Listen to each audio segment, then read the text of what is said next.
in Europe and the Russian Revolution. So let's get started with the chapter. French revolution ने ideas of freedom and equality पूरे Europe and Asia में फैला दिए। ठीक है, French revolution के बाद जो उसके आइडियाज थे फ्रीडम के, इक्वालिटी के, वो सारे पूरे यूरोप एंड एशिया में फैल गए। इवन इन इंडिया राजा राम मोहन रॉय और डिरोजियो ने फ्रेंच रेवोल्यूशन की सिग्निफिकेंस की बात करी थी। ठीक है, अब यूरोप के अंदर तीन टाइप्स के लोग आए जिनकी अलग अलग सोचें थी। ठीक है, liberals, radicals and conservatives. Liberals लोग जो थे उन्हें नेशन चाहिए था जो कि सारे रिलीजन्स को टॉलरेट करे। ये अपोज करते थे uncontrolled power of dynastic rule. ठीक है, किंग की पावर को अपोज करते थे कि किंग के पास सारी पावर क्यों है। ये एक पार्लियामेंट मांगते थे, लॉज मांगते थे, जुडिशरी मांगते थे। ठीक है, बट ये डेमोक्रेट्स नहीं थे क्योंकि ये यूएएफ के अगेंस्ट थे। मतलब सबको राइट टू वोट नहीं होना चाहिए, सिर्फ मैन ऑफ प्रॉपर्टी, यानी अमीर मैन को जिनके पास प्रॉपर्टी है। देन थे रेडिकल्स। इनका मानना था कि नेशन जो है मेजॉरिटी ऑफ द पॉपुलेशन पे बेस्ड हो, यानी बिल्कुल डेमोक्रेटिक इलेक्शंस कंडक्ट हो, जो भी मेजॉरिटी जिस लीडर को चाहती हो वो लीडर बन जाए। ठीक है, ये प्राइवेट प्रॉपर्टी के अगेंस्ट नहीं थे, बट ये चाहते नहीं थे कि एक ही जने के पास सारी प्रॉपर्टी होए। ठीक है, but dislike concentration of property in hands of few. ठीक है, ये सपोर्ट करते थे विमेन के सफ्रिगेट मूवमेंट को। मतलब ये चाहते थे कि विमेन को भी राइट टू वोट मिले।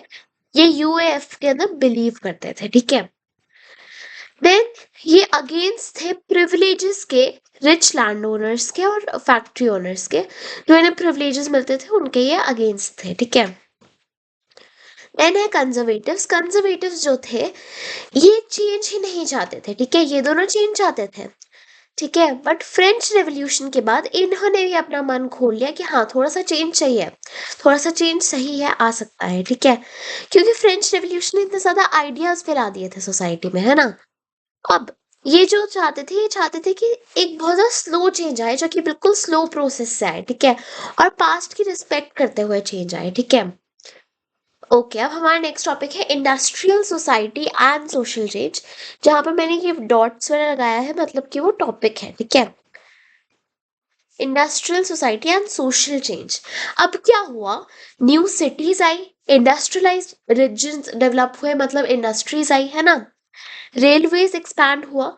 अभी हम पूरे यूरोप की बात कर रहे हैं। ठीक है, यूरोप के अंदर इंडस्ट्रीज आने लगी, रेलवे एक्सपैंड होने लगा, मेन विमेन और चिल्ड्रन जो है फैक्टराइज करने के लिए आ गए, मतलब कि फैक्ट्रीज में काम करने के लिए आ गए। पहले क्या पता ये पीजेंट्स थे, बट ये फैक्ट्रीज में काम करने के लिए आ गए। ठीक है, इनके वर्क आवर्स बहुत ज्यादा थे, इनसे 12-12 14-14 घंटे काम करवाते थे और वेजेस बहुत कम देते थे, यानी सैलरी बहुत कम देते थे। अनएम्प्लॉयमेंट, लेट्स से फैक्ट्री जो है छाता बनाती है एंड रेनी सीजन है नहीं, अनएम्प्लॉयमेंट उस दिन बहुत ज्यादा कॉमन होती थी उस सीजन में। ठीक है, हाउसिंग एंड सैनिटेशन की प्रॉब्लम्स रहती थी। क्यों? क्योंकि जो गांव के लोग थे वो शिफ्ट हुए थे इंडस्ट्रीज के पास, एंड वो कहीं भी रह लेते थे इंडस्ट्रीज की पोल्यूटेड एरियाज में, जहाँ पर हाउसिंग एंड सैनिटेशन की प्रॉब्लम्स होती थी। ठीक है, अब इतनी सारी प्रॉब्लम्स आई तो फिर इनके सॉल्यूशंस कौन ढूंढेंगे? Liberals and radicals. क्यों? क्योंकि लिबरल्स एंड रेडिकल्स ही ये चेंज लाए थे, उन्हें ही चेंज चाहिए था। ठीक है, इन्होंने सॉल्यूशंस ढूंढा इन इश्यूज का। ठीक है, यही liberals and radicals he property owners होते थे या फिर एम्प्लॉयर्स होते थे। ठीक है, ये कभी कभी प्रॉपर्टी ओनर्स होते थे या फिर एम्प्लॉयर्स होते थे। ठीक है, ये चाहते थे कि जो वर्कफोर्स हो वो हेल्दी हो एंड एजुकेटेड हो। ठीक है, आप ये सोचें लिबरल्स एंड रेडिकल्स जिनका धंधा फैक्ट्री में काम करना है या फिर फैक्ट्री चलाना है, जो भी है, ये क्यों चाहेंगे कि ये फैक्ट्री बंद करे? इसलिए ये थोड़ा सा सॉल्यूशंस को ढूंढ रहे थे instead of shutting down factories. ये वर्कफोर्स को कहते थे कि तुम्हें हेल्दी और एजुकेटेड होना चाहिए। ठीक है, वर्कफोर्स वर्कर्स भी पिघल रहे कि है तुम्हारा भला चाहते हैं। ठीक है, लिबरल्स रेडिकल्स एक्चुअल में भला ही चाहते थे। ठीक है, लिबरल्स एंड रेडिकल्स चाहते थे कि ये वो रेवोल्यूशंस करें जो कि मोनार्क को एंड कर दे। क्या ऐसा हुआ? हाँ ऐसा हुआ, बट वो हम बाद में पढ़ेंगे। ठीक है, अच्छा, एक बंदा था गुइजेप मसीनी नाम का, एक इटालियन नेशनलिस्ट था जिसने लोगों को इंस्पायर करा था इटली में ये अचीव करने के लिए। बाकी सारे नेशनलिस्ट ने इसकी राइटिंग्स पढ़ी थी, इंक्लूडिंग इंडिया में भी इसकी राइटिंग्स पढ़ी गई थी। अब the coming of socialism to Europe, socialism क्या है? सोशलिज्म एक आइडियोलॉजी है जो कहती है कि सबका भला हो, वेलफेयर ऑफ एवरीवन, ठीक है। यूरोप के अंदर सोशलिज्म आया। By the mid 19th century, socialism was a well-known body of ideas that attracted widespread attention, ठीक है। मिड 19th century जो है सोशलिज्म एक well known body of ideas था जिसने लोगों को अट्रैक्ट करा, ठीक है। Socialists were against private property and so it, अच्छा सोशलिस्ट्स जो थे, जो बिलीव करते थे कि सबका भला हो, वो प्राइवेट प्रॉपर्टी के अगेंस्ट थे और उन्होंने कहा प्राइवेट प्रॉपर्टी ही सारी प्रॉब्लम्स ला रही है सोसाइटी में, ठीक है। और ऐसा क्यों कहा? क्योंकि देखो जो बंदा ओनर है प्राइवेट प्रॉपर्टी का, वो चाहेगा उसकी उसका भला हो, वो अपने वर्कर्स को एक्सप्लॉइट करेगा, उनसे ज्यादा घंटे काम करवाएगा एंड उन्हें सैलरी बहुत कम देगा, ठीक है, सारा प्रॉफिट खुद कर ले लेगा। रॉबर्ट ओन नाम का एक बंदा था जो कि इंग्लिश मैन्युफैक्चरर था। उसने एक कोऑपरेटिव कम्युनिटी बनाई थी जिसे कहते हैं न्यू हार्मनी इन इंडियाना। अब ये इंडिया नहीं है, यूएसए का इंडियाना है। तो बेसिकली रॉबर्ट वुड एक इंग्लिश मैन्युफैक्चरर थे। उन्होंने खुद का भला नहीं देखा, कोई नॉर्मल फैक्ट्री नहीं बनाई, उन्होंने कोऑपरेटिव कम्युनिटी बनाने की कोशिश करी, मतलब एक फैक्ट्री बनाने की कोशिश करी जिसके अंदर सारे वर्कर्स साथ में मिलकर काम करें एंड प्रॉफिट आपस में बांट लें, ठीक है। लुइस ब्लैंक कहते हैं इस पर कि इन्होंने बहुत अच्छा काम करा है, बट कोऑपरेटिव्स जो है अ, वो गवर्नमेंट को एनकरेज करने चाहिए, ठीक है। एक बंदा कितने बना लेगा ना, गवर्नमेंट को एनकरेज करने चाहिए कोऑपरेटिव्स। एंड कैपिटलिज्म, कैपिटलिज्म यही होता है कि एक्सप्लॉइट करता है ओनर, गलत है कैपिटलिज्म। तो कैपिटलिज्म को रिप्लेस कर देना चाहिए कोऑपरेटिव्स के साथ। अब कोऑपरेटिव्स मैंने इधर समझा रखे हैं, associations of people who produced goods together and divided their profits according to work done by members. तो लोग साथ में काम करते हैं, गुड्स प्रोड्यूस करते हैं, डिवाइड कर लेते हैं profit according to work done by members. अच्छा, अब दो बंदे थे, कार्ल मार्क्स और फ्राइडरिच एंगल्स। फ्राइडरिच एंगल्स इतने इंपॉर्टेंट नहीं है। कार्ल मार्क्स, मार्क्स ने कहा दैट इंडस्ट्रियल सोसाइटी जो है कैपिटलिस्ट है, ठीक है। वर्कर्स की कंडीशन तभी इम्प्रूव होएगी जब वो प्रॉफिट जो है एक्यूमुलेट प्राइवेट कैपिटलिस्ट्स, जब तक प्राइवेट कैपिटलिस्ट्स जो है वो प्रॉफिट एक्यूमुलेट करें तब तक वर्कर्स की कंडीशंस इम्प्रूव हो ही नहीं सकती। जब तक कैपिटलिज्म है तब तक वर्कर्स की कंडीशंस इम्प्रूव हो ही नहीं सकती। इनका कहना था कि वर्कर्स को ओवरथ्रो करना चाहिए capitalism in order to build a communist society. अब एक कम्युनिस्ट नई चीज आई है। कम्युनिज्म सोशलिज्म ऑलमोस्ट सेम है। जहां पे सोशलिज्म कहता है कि सबका भला हो, कम्युनिज्म कहता है कि जैसे वर्कर्स है, वर्कर कम्युनिटी का भला हो, ठीक है। इसके अंदर स्पेसिफिकली बात करी जा रही है, ठीक है। ऐसे नहीं कि कम्युनिज्म कम्युनिस्ट सोशलिज्म के अगेंस्ट है, सारे मिलकर एक ही बंदे थे, ठीक है। बट कम्युनिज्म अलग हो गया जब हम स्पेसिफिकली बात कर रहे हैं, ठीक है। और कम्युनिज्म का आइडिया मार्क्स लाए थे, कार्ल मार्क्स, ठीक है। सपोर्ट फॉर सोशलिज्म, सोशलिस्ट्स ने एक इंटरनेशनल बॉडी फॉर्म करी थी जिसे हम कहते हैं द सेकेंड इंटरनेशनल, ठीक है। जर्मनी के अंदर सोशल डेमोक्रेटिक पार्टी खुली, ब्रिटेन में लेबर पार्टी खुली, फ्रांस में सोशलिस्ट पार्टी खुली। क्योंकि हम अभी पूरे यूरोप की बात कर रहे हैं, ठीक है। अब हम बात करेंगे सिर्फ रशिया की, और ये हमारा नेक्स्ट टॉपिक शुरू होता है द रशियन रेवोल्यूशन, ठीक है। यहाँ से हमारा मेन चैप्टर शुरू होता है। होप आपको पहले वाला पार्ट समझ में आया हो, ठीक है। रशियन रेवोल्यूशन की डेफिनेशन लिख रखी है जो आपको शायद अभी ना समझ आए, बट रीड कर देती हूँ। तो फॉल ऑफ मोनार्की, मोनार्की का गिरना फेब 1917 में, और इवेंट्स ऑफ अक्टूबर, अक्टूबर में जो जो इवेंट्स हुए उनको कलेक्टिवली हम क्या कहते हैं, रशियन रेवोल्यूशन, ठीक है। अच्छा, द रशियन एम्पायर इन 1914, पहले कैसा था रशियन एम्पायर, बात कर लेते हैं। तो फिर लीडर था जार निकोलस टू, ठीक है। जार मतलब किंग था जार निकोलस टू, ठीक है। मेजोरिटी रिलीजन रशिया का था रशियन ऑर्थोडॉक्स क्रिश्चियनिटी। 85% लोग एग्रीकल्चरिस्ट थे। लेस इंडस्ट्रीज थी, बहुत कम इंडस्ट्रीज थी, और जो इंडस्ट्रीज थी वो कंसेंट्रेटेड थी। इसका क्या मतलब है वो बाद में बताती हूँ, ठीक है। कल्टीवेटर्स जो है मार्केट के लिए भी प्रोड्यूस करते थे और खुद के यूज के लिए भी प्रोड्यूस करते थे। रशिया जो था ग्रेन का मेजर एक्सपोर्टर था, ठीक है, लाइक इंडिया, ठीक है। इंडस्ट्रीज जो है कंसंट्रेटेड थी, मैंने कहा था बाद में बताऊंगी। इंडस्ट्री सिर्फ दो ही एरियाज में थी, सेंट पीटर्सबर्ग एंड मस्को, ठीक है। इधर तो काफी सारी इंडस्ट्रीज थी, बट ऑन एन एवरेज देखा जाए तो इंडस्ट्रीज बहुत कम थी रशिया की, ठीक है। बट कुछ ही टाइम बाद इंडस्ट्रीज जो है इंक्रीज हुई, रेलवेज एक्सपैंड हुए, है ना। भी हमने क्या पढ़ा था पहले कि यूरोप के अंदर क्या हुआ, ये सब हुआ। अब हम वो स्पेसिफिकली रशिया का पढ़ रहे हैं, ठीक है। रेलवेज एक्सपैंड हुए, फॉरेन इन्वेस्टमेंट बढ़ी, सारी इंडस्ट्रीज जो है वो इंडिविजुअल्स की प्राइवेट प्रॉपर्टी थी, इसलिए गवर्नमेंट ने सुपरवाइज करा लार्ज फैक्ट्रीज को, मिनिमम वेजेस इंश्योर करी and limited hours of work ensure करे, ठीक है। बट रूल्स जो है वो ब्रेक होते थे, ठीक है। अब दो टाइप्स की कम्युनिटी आ गई रशिया में, वर्कर्स और पीजेंट्स। वर्कर्स जो थे डिवाइडेड बाय स्किल, ठीक है। स्किल जैसे कि एक मेटल वर्कर था, मेटल वर्कर की बहुत डिमांड थी, बहुत ज़्यादा रेलवेज वगैरह बन रहे थे, ठीक है।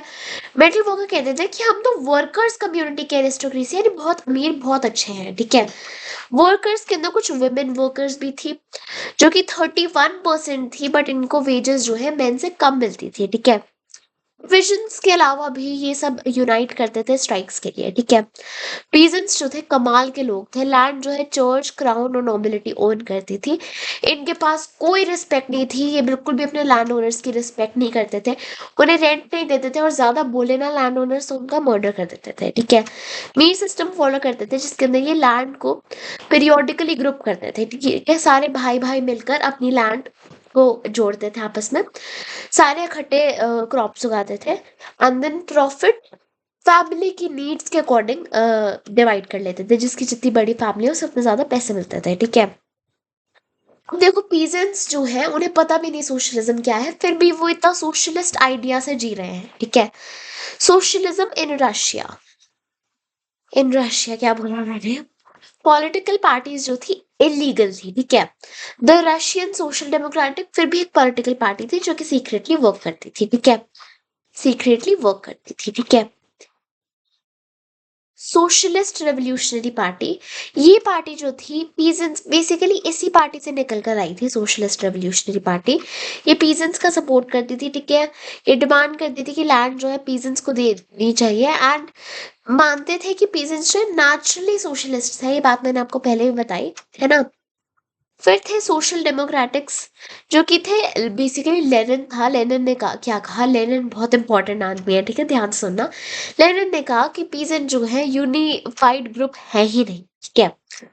तो फिर ये अगेंस्ट हो गए ना एक दूसरे के, चाहे ये भी इसी पार्टी का पार्ट थे, ये भी इसी पार्टी का पार्ट थे, बट ये आपस में अगेंस्ट हो गए, एंड इसलिए ये पार्टी जो है बोल्शेविक्स और मेंशेविक्स में स्प्लिट हो गई।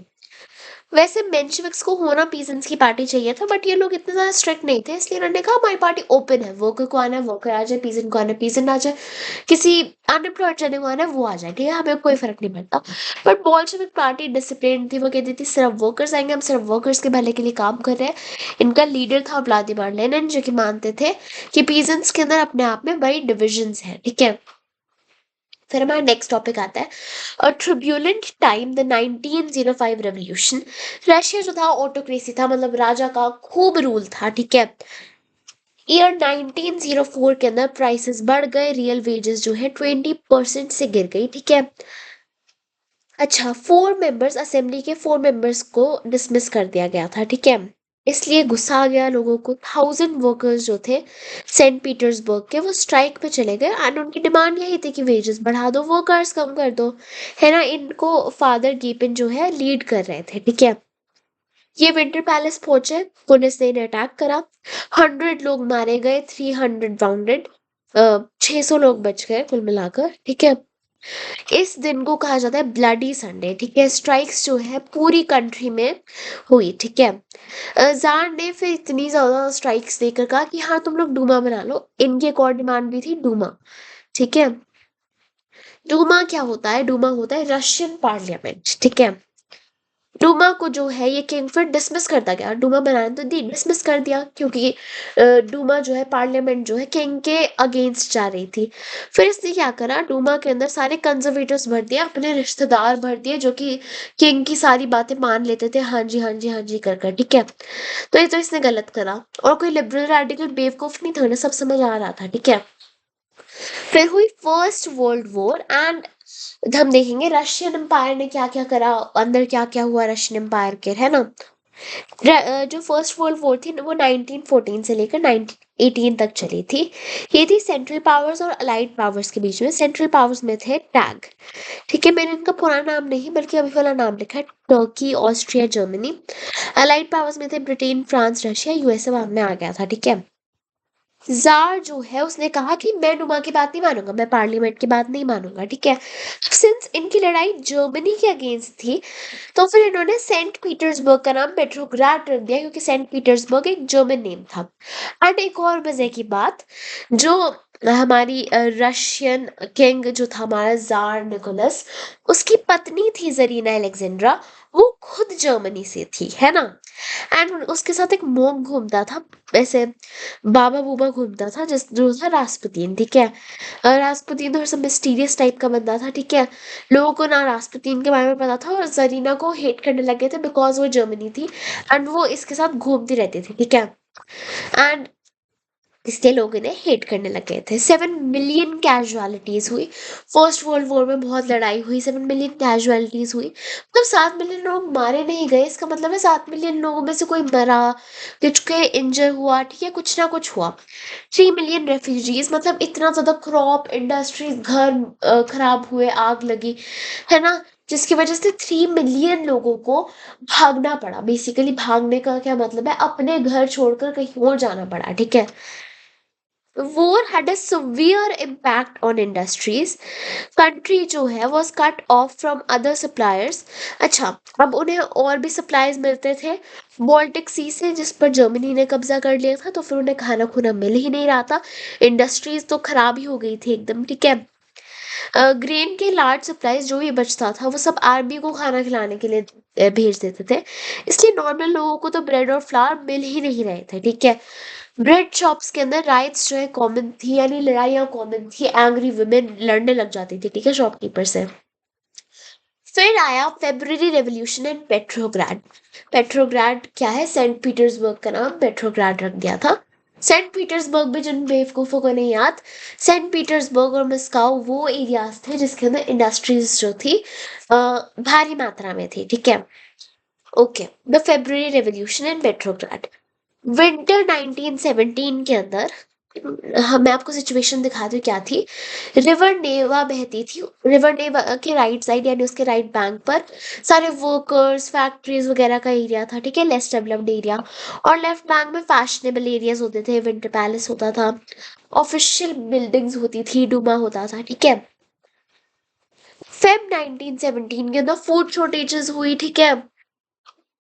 एंड स्पेशली मतलब इस side left bank, sorry right bank पे ये बहुत ज़्यादा फील हुई, ठीक है। 22 फेब को क्या हुआ, एक फैक्ट्री के अंदर लॉकआउट कर दिया, मतलब एक फैक्ट्री को बंद कर दिया, ठीक है। फिर 23 फेब को जो है वर्कर्स को गुस्सा आ गया, 50 फैक्ट्रीज के वर्कर्स स्ट्राइक पे चले गए। कमाल की बात क्या थी, इन सब वर्कर्स को विमेन्स लीड कर रही थी, विमेन लीड कर रही थी, sorry I am really sorry, women lead कर रही थी, ठीक है।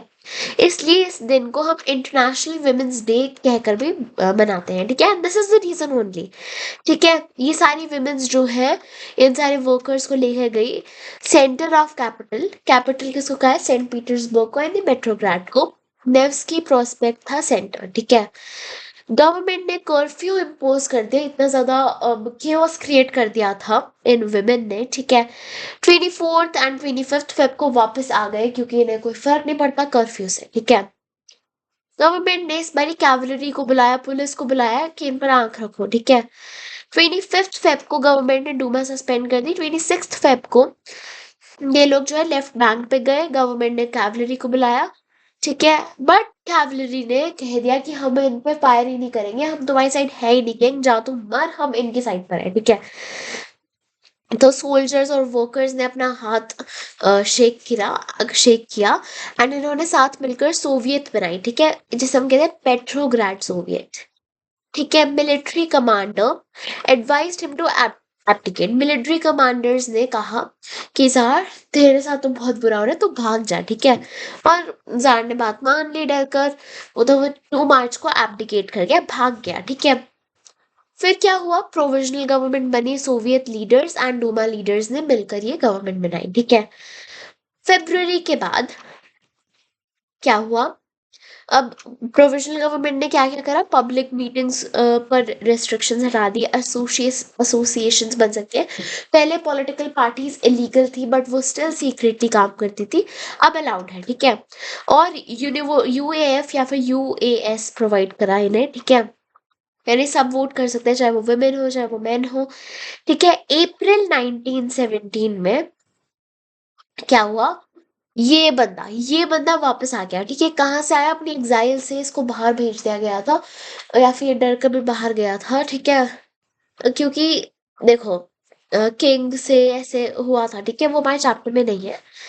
अब व्लादिमीर लेनिन आया तो सही अप्रैल के अंदर 1917 के, बट वो अपनी अप्रैल थीसिस लेकर आया। अप्रैल थीसिस क्या है, बेसिकली उसकी 3 डिमांड्स, उसको बस 3 चीजें चाहिए थी कि तुम वॉर एंड करो, पीजेंट्स को लैंड दो, बैंक्स को नेशनलाइज करो। मैंने रैशनलाइज दिया, नेशनलाइज है, ठीक है। ये चाहता था कि बोल्शेविक पार्टी को कम्युनिस्ट पार्टी का नाम दे दिया जाए, ठीक है, नाम चेंज कर दिया जाए। बाकी लोगों ने डिसएग्री करा कि अभी अभी तो बेचारी प्रोविजनल गवर्नमेंट बनी है, अभी टाइम है कि अपा इसे सपोर्ट करें, ठीक है। तो प्रोविजनल गवर्नमेंट, सो अब प्रोविजनल गवर्नमेंट ने देखा ये लेनिन तो ज्यादा उछल रहा है, बोल्शेविक तो ज्यादा उछल रहे हैं, ठीक है। तो फिर उसने सोचा कि मेरी पावर रिड्यूस हो रही है, अब मैं बोल्शेविक पार्टी के लीडर्स को अरेस्ट कर लेता हूँ, तो उसे शुरू करा। ऑब्वियसली लेनिन खुद को थोड़ी ना कर पाएगा, लेनिन को नहीं कर पाया। बट क्या हुआ, पीजेंट एंड सोशलिस्ट रेवल, अच्छा, लोगों को एटलीस्ट हेट तो हो गई ना। लेनिन का मिशन कंप्लीट हो गया, लेनिन चाहता था लोग इसे हेट करें, एक मौका मिले और फिर मैं अटैक कर दूंगा, ठीक है। अब उस साइड पर, गांव की साइड पर, पीजेंट्स और सोशलिस्ट रेवोल्यूशनरी ने मिलकर लैंड पे कब्जा कर लिया इन जुलाई एंड सितंबर, कंप्लीटली नहीं बट हाँ। अब revolution of October 1917, February revolution हो चुका है, अब हम अक्टूबर रेवोल्यूशन देखते हैं। प्रोविजनल गवर्नमेंट एंड लेनिन यानी बोल्शेविक्स का जो कॉन्फ्लिक्ट था वो तो बढ़ता गया, ठीक है। लेनिन को डर था कि प्रोविजनल गवर्नमेंट जो है वो डिक्टेटरशिप ना सेटअप कर दे, है ना। 16 अक्टूबर 1917 को लेनिन ने परसुएड करा Petrograd Soviet and Bolshevik party को सोशलिस्ट सीजर करने का, पावर का मतलब अटैक करने का, ठीक है। और फिर प्रोविजनल गवर्नमेंट को हराकर खुद कब्जा करने का, ठीक है। इसलिए उन्होंने मिलिट्री रेवोल्यूशनरी कमेटी बनाई, ठीक है। अब इस मिलिट्री रेवोल्यूशनरी कमेटी का जो लीडर था वो था लियोन ट्रॉट्स्की, ठीक है। उसने ये सीजर सीजर ऑर्गेनाइज करा था। 24 अक्टूबर को जब ये हो रहा था, पीएम ने पहले ही ट्रबल सेंस कर ली, ठीक है, इसलिए उसने सिटी में ट्रूप्स भेज दिए हर जगह। अब मिलिट्री रेवोल्यूशनरी कमेटी ने, सॉरी इधर वाला पॉइंट मैंने मिस कर दिया, जो मिलिट्री मैन थे उन्होंने ऑब्वियसली वो प्रोविजनल गवर्नमेंट के साथ लॉयल रहे एंड उन्होंने बोल्शेविक बिल्डिंग्स को पे कब्जा कर लिया, ठीक है। अब देखो पहला मूव उन्होंने ही करा, ठीक है। फिर वापस में हमारी मिलिट्री रिवोल्यूशनरी कमेटी ने गवर्नमेंट ऑफिसेस सीज करे, मिनिस्टर्स को अरेस्ट करा, अरोरा शिप से अटैक करा विंटर पैलेस पे। रात तक जो सिटी थी वो पूरी कमेटी के कंट्रोल में थी, ठीक है। मिनिस्टर्स ने सरेंडर कर दिया था, घुटने टेक दिए थे, ठीक है। हैवी फाइटिंग हुई थी मस्काओ में भी, ठीक है, डिफरेंट डिफरेंट सिटीज में भी हुई थी। और मस्काओ और पेट्रोग्राड दोनों एरियाज जो है बोल्शेविक के कब्जे में आ गए थे, ठीक है। अक्टूबर के बाद क्या क्या चेंज हुआ, इंडस्ट्रीज एंड बैंक्स जो है नेशनलाइज हो गए। लैंड जो है सोशल प्रॉपर्टी डिक्लेयर हो गई। पीजेंट्स जो थे अब वो नोबल्स की लैंड सीज कर सकते थे, चुरा सकते थे, कब्जा कर सकते थे, ठीक है। सिटीज के अंदर Bolshevik enforce the partition of large houses. एक बड़ा सा घर है उसमें 2 लोग रहते हैं, ये सेंस नहीं बनी ना, फिर लार्ज हाउसेस का पार्टीशन कर दिया, ठीक है, तो सबको इक्वल इक्वल जगह मिलेगी रहने के लिए। ओल्ड टाइटल्स ऑफ एरिस्टोक्रेसी को बैन कर दिया, न्यू यूनिफॉर्म डिजाइन करी आर्मी के लिए, बोल्शेविक पार्टी का रीनेम कर रख दिया रशियन कम्युनिस्ट पार्टी। नवंबर 1917 में इलेक्शंस कंडक्ट हुए, बोल्शेविक्स हार गए, ठीक है। किस के लिए इलेक्शंस कंडक्ट हुए थे, कॉन्स्टिट्यूएंट असेंबली के लिए, ठीक है। तो फिर जो असेंबली बनी उसे डिसमिस कर दिया लेनिन ने, ठीक है। अब लोगों को तो गुस्सा आया ना, राइट। और जर्मनी जिससे लड़ाई हो रखी थी उससे लेनिन ने पीस बना लिया, ठीक है, मतलब उससे फ्रेंडशिप कर ली, ठीक है। रशिया वन पार्टी स्टेट बन गया, सिर्फ बोल्शेविक खड़े थे, और बोल्शेविक ने सीक्रेट पुलिस भी रखी जिसे कहते थे चेका। सेंसरशिप बढ़ाई, ठीक है। अब लोगों को आ गया गुस्सा, लेनिन गलत कर रहा है, हमें लेनिन नहीं पसंद, ठीक है। तो फिर जो पूरा रशिया था वो 3 ग्रुप्स में डिवाइड हो गया। सोशलिस्ट रेवोल्यूशनरी पीजेंट्स वाले लोग, बोल्शेविक रेड्स, बोल्शेविक यानी बोल्शेविक्स है ना, और प्रोज आरिस्ट्स, ठीक है, जो कि किंग की अभी भी कंजर्वेटिव्स थे, ठीक है। वाइट्स रेड्स ग्रीन थे, वाइट्स भी रेड्स के अगेंस्ट थे, ये भी रेड्स के अगेंस्ट थे, ठीक है। अब बोल्शेविक्स ने जब लैंड डिस्ट्रीब्यूशन का ऑर्डर दिया कि पीजेंट्स को भी लैंड दो सारे, ठीक है, तो फिर पीजेंट्स जो है वो गांव चले गए, फैक्ट्रीज के अंदर कम हो गए ना लोग, राइट। अब वाइट्स ने जो है, वाइट्स को सपोर्ट मिली फ्रेंच से, अमेरिका से, ब्रिटेन से। बाहर की कंट्रीज क्यों सपोर्ट कर रही थी वाइट्स को यानी प्रोजारिस्ट्स को? क्योंकि वो चाहते थे कि वापस से इनके जार आ जाए, किंग आ जाए, ठीक है। वरना ये जो कंट्रीज है उधर के राजा पिट जाएगा, उधर के लोग भी मांगेंगे कि हमारी कंट्री के अंदर भी इंडिपेंडेंस लाओ। तो फिर जैन 1920 तक बोल्शेविक्स ने पूरा रशिया, ऑलमोस्ट पूरा रशिया जो है अपने कंट्रोल में ले लिया था, यानी बोल्शेविक्स ही जीत गए थे, ठीक है। वो मुस्लिम जर्नलिस्ट्स की हेल्प से जीते थे, ठीक है। और नॉन रशियन नेशनलिस्ट्स को उन्होंने पॉलिटिकल ऑटोनॉमी दे दी थी। बेसिकली रशिया जो था तब एम्पायर था, ठीक है। तो फिर उन्होंने कुछ ऐसी कंट्रीज को हटा दिया था जो कि रशिया के कब्जे में थी, उन्हें रशिया के पार्ट से हटा ही दिया था, ठीक है। कुछ धक्के धुक्के से नहीं, उन्होंने पीस ही दिया था, उन्हें अच्छा ही दिया था कि तुम खुद को अब खुद गवर्न कर सकते हो, ठीक है। ये उन्होंने अच्छी बात करी थी, बट नोमैडिज्म को बहुत ज्यादा हार्शली डिस्करेज करा था, ठीक है। अब making of a socialist society, अभी क्या चाहते थे, सेंट्रल एडमिनिस्ट्रेशन हो। अब हमारे पास सिर्फ रशिया है, राइट, हमने बाकी एक्स्ट्रा के हटा दिए कंट्रीज, है ना, तो फिर हम सेंट्रली इसे एडमिनिस्ट्रेट करेंगे, एक ही गवर्नमेंट होगी यानी, ठीक है। तो फिर इनके हमेशा 5 ईयर प्लानिंग होती थी। सेंट्रल एडमिनिस्ट्रेशन एक्चुअली काफी प्रॉफिटेबल थी, जिसकी वजह से बहुत ज्यादा इकोनॉमिक ग्रोथ हुई, ठीक है। फैक्ट्रीज बढ़ी, स्कूलिंग सिस्टम अच्छा हुआ, और वर्कर्स एंड पीजेंट्स के लिए जो है यूनिवर्सिटीज खुली, ठीक है, हेल्थ केयर फैसिलिटीज भी बढ़ी। This effect was uneven since government resources were limited. Government के रिसोर्सेज लिमिटेड थे तो वो कितना कुछ ही कर लेती ना। हर जगह ये इफेक्ट देखने को नहीं आया था, बट जहां पर आ सकता था वहां पर आया, ठीक है। स्टालिनिज्म एंड कलेक्टिवाइजेशन, ओके, बहुत इंपॉर्टेंट है, ध्यान से पढ़ना। 1927 से लेकर 1928 तक the towns in Soviet Russia were facing an acute problem of grain suppliers. Government fix prices eight which grain must be sold. Government ने प्राइसेस फिक्स कर दिए, बट पीजेंट्स ने कहा कि ना, हम इतने सस्ते में नहीं बेच रहे हैं, ठीक है। स्टालिन जो था, लेनिन जो है मर गया था, उसका सक्सेसर आया था स्टालिन, ठीक है, उसका कोई बेटा बूटा नहीं था, ये उसी की पार्टी का एक मेंबर था, ठीक है। उसने फर्म इमरजेंसी मेजर्स जो है इंट्रोड्यूस करे थे, ठीक है। ही believe that rich peasants and traders जो थे वो स्टॉक्स होल्ड कर रहे थे, बेसिकली ये पहले से मानते थे कि पीजेंट्स जो है सही नहीं है, कुछ अमीर है कुछ गरीब है। ये मानते थे कि जो अमीर पीजेंट्स हैं वो अपने पास खाना रख रहे हैं, लोगों को भूखा रख रहे हैं, ताकि डिमांड बढ़े और इनके जो है गुड्स हायर प्राइसेस में बिके, ठीक है। 1928 में ये चेक करने के लिए पार्टीज ने कुलक्स कुलक्स यानी रिच पीजेंट्स, ये रशिया का वर्ड है, ठीक है। पार्टी मेंबर्स ने रेड करा, ठीक है, कुलक्स के घरों में जाकर कि ये ऐसा तो नहीं कर रहे, छुपा कर तो नहीं रख रहे हैं ताकि ये और ज्यादा प्राइसेस में बेचे। अब स्टालिन का मानना था कि हम कुलक्स को हटा दें, रिच पीजेंट्स को हटा दें, लैंड पीजेंट्स से हड़प लें, ठीक है, और एस्टैब्लिश कर ले स्टेट कंट्रोल लार्ज फार्म, सारे फार्म्स हम स्टेट कंट्रोल करें, है ना। बट स्टालिन ने एक प्रोग्राम लाया जो कि था कलेक्टिवाइजेशन का प्रोग्राम। इसके अंदर क्या था कि सारे पीजेंट्स इकट्ठे कल्टीवेट करो, प्रॉफिट शेयर करो, सोशलिज्म, है ना। 1929 टू 1931 लोगों को ये पसंद नहीं आया, ठीक है, उनके साथ जबरदस्ती हो रही थी, है ना।